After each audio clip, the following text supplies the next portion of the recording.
እንደተናገረው ጌታችን በቃሉ በእኔ የሚያምኑ ድንቅን ይሰራሉ።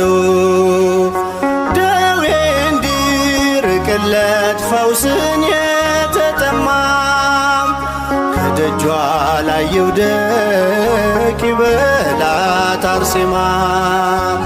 ከደጇ ላይ ይውደቅ ይበላት አርሴማ።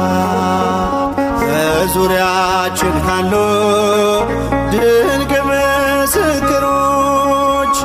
በእምነት በምግባር ከጸኑት እናቶች ከፍ ብላ ታየች በገድሏ ብዛት። ንድ ክብርት ነች አርሴማ ቅድስት። ንድ ክብርት ነች አርሴማ ሰማዕት።